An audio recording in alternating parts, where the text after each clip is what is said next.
Story tonight, some are saying the Republican Party is in a shambles, and many are very nervous about Obama. Well, it's now Fox News analyst Karl Rove. So, what should Republicans learn from last night? What's the big thing they should learn? Well, they should learn that we need to be able, as a party and as a conservative movement, to talk about the things that people are talking around the kitchen table about. What about their jobs? What about their health care? What about getting their kids schooled, getting their kids off to college? What about their retirement security?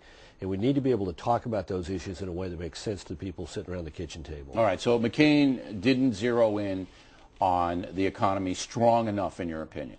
Well, I think all Republicans didn't. I mean, you know, when the whole mortgage crisis blossomed up at the end of September, how many of our candidates were out there pointing fingers at Fannie and Freddie and explaining to the American people how this all happened? Nobody. You called it right, mortgage con. This is what it was. It was a mortgage con. And you know, I could never understand why McCain didn't understand that. But let's move ahead. As an American, you're an American, right? Yeah. You're a Texan, and sometimes Texans... Well, and I'm a Norwegian American, too, so proud Norwegian American. All right.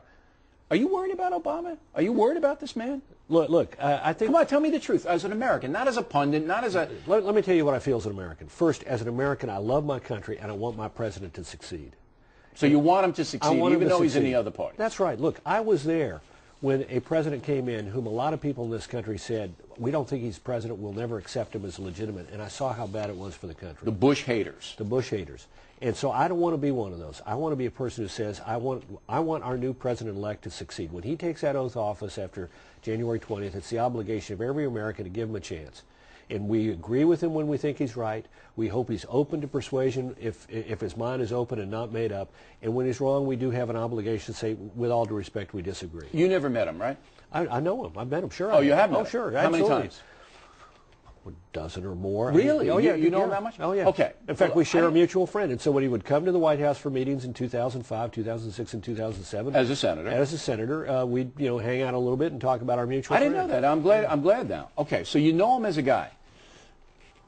Are you confident that he has the ability, because you know how difficult this job is, you know probably better than anyone except the guys in the job. Are you confident, 100% confident, that Barack Obama can do this job? Yeah. I know he's smart. I know he's got tremendous potential.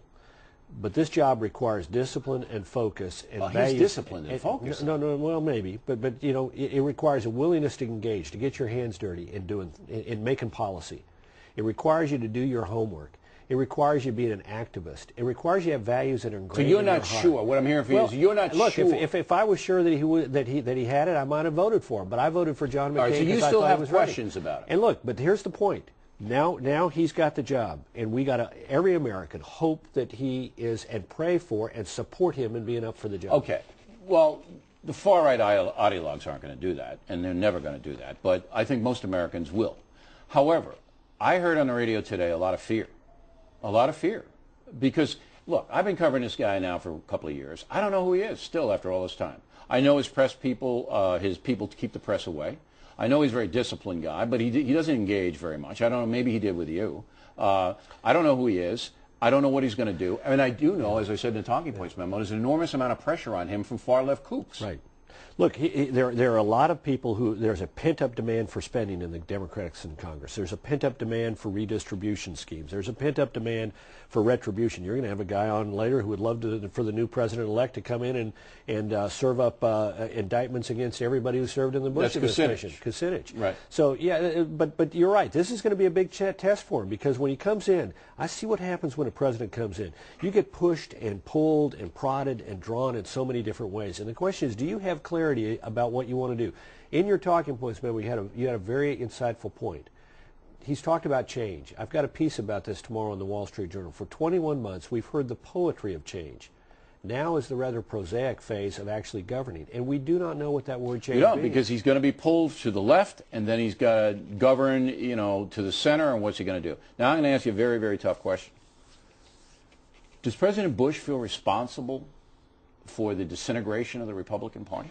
Look, President Bush accepts responsibility for his actions, and he believes that he has done the right thing. Now, he's not the guy who took earmarks. He's not Duke Cunningham, who sold for a boat on the Potomac and antiques earmarks in the defense budget. He's not the guy who says Does he feel badly, though? No, look, he has worked hard to build the Republican Party. He went out in 2002 and did something. But it's a shambles. Let me finish. In 2002, he did something that never was done before, and that, except for one time in American politics, and that is got his party to gain seats in the House and Senate in the first off-year election. When he won re-election, he deliberately went out and made certain that he worked hard to get additional Republicans. He's only the second president in the history of America to get re-elected and have his party gain seats in the House and the Senate. But it all went bad in the end. No, look. First of all, remember this. Barack Obama got 1.5% more than George Bush got in 2004. He got 4% more than John Kerry got in 2004. He got 2.5% more than Al Gore got in 2000.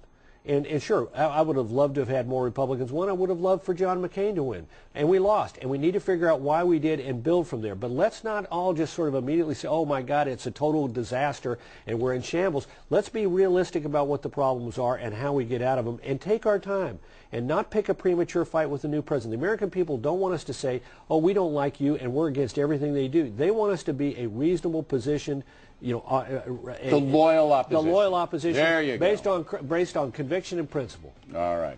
Karl Rove, everybody. Thanks for coming in. You bet. Good to see you.